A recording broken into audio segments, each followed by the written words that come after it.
Hey,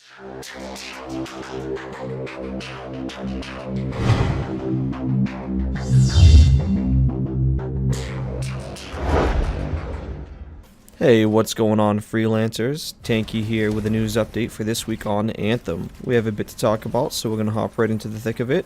Earlier this week, BioWare released an image on the content that they have planned for the opening of Anthem. It looks like Act 1 will be full of content, which I certainly hope so, because the beginning of this game is basically going to determine whether or not it'll live up to the reputation they have put out, or if it'll flop like a lot of the naysayers are hoping for. So guys, if you look at the first part of the roadmap, you'll actually see that it looks like they're going to be focusing on the evolution of the world.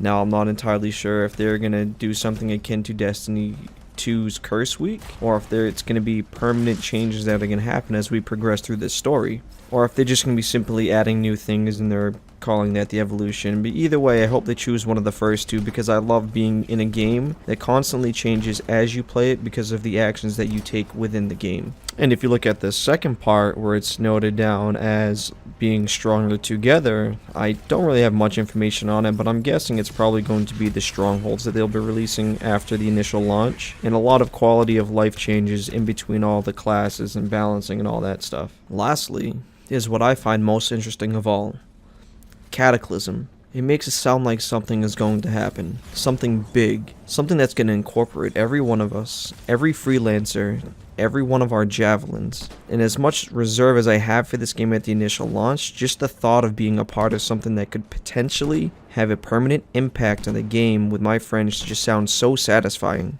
After years of playing games, I feel almost every developer has missed something like this. An event that later on you can sit back with your friends and think, you remember when X happened and it changed Y? We were all there. And it creates this impactful memory. I really hope that is actually the route that BioWare is going to take with Cataclysm. Plus, from the way that it's positioned on the roadmap, you can actually see that the picture for it is a lot larger, so there's going to be a lot more content that's going to be focused around Cataclysm rather than the first two parts of the roadmap. But guys, roadmaps aside, BioWare's very own Mark Darrah took to Twitter this morning, starting off the morning with a Ask Me Anything tweet, in which you had some serious questions asked, such as the monetization system that BioWare will actually implement in Anthem. Mark's reply wasn't really taken kindly at first, as it wasn't a direct answer to the dollar value of the items, more of a we'll know once we actually get the game out there, because the prices are constantly changing.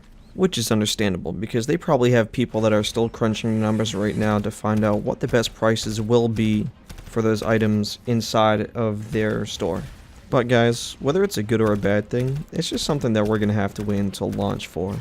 The other big topic for me was somebody asked about the audio glitch that was going on. Now, for anyone that didn't play the demo, there was a glitch that was going on that if you were shooting and there was another sound that was going on, say somebody else's thrusters, the enemy firing back, or even the environmental audio, it seemed like it overwhelmed whatever audio program that they use, and it would just cut out for short periods of time.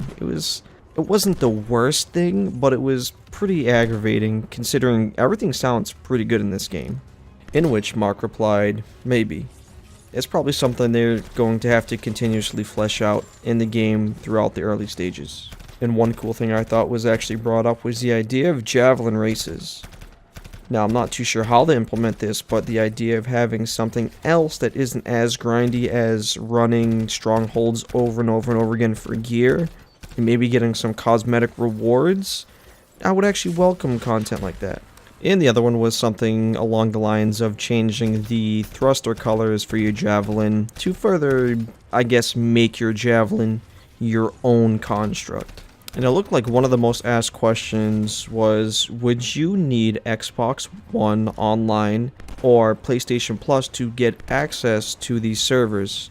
And Mark replied simply, yes. It makes sense. It's a multiplayer game, just like almost every other multiplayer game outside of Final Fantasy XIV. You need to have these online access passes in order to gain access to any of their servers. Anyways, guys, that's the little bit I have for you this week. I haven't been too in touch with the news regarding Anthem due to some real life things going on, but in the future I hope to bring you more content a lot faster and in a timely manner. And a big shout out to U.S.Ace, aka Isu, for letting me know that the Ask Me Anything was going on Twitter whilst I was at work. I'll link both of her socials and Twitch in the description below. But guys, if you found any of this video helpful, don't forget to leave a thumbs up and subscribe to the channel for more Anthem news, gameplay, lore, and guides in the future. I'll see you all in the next one.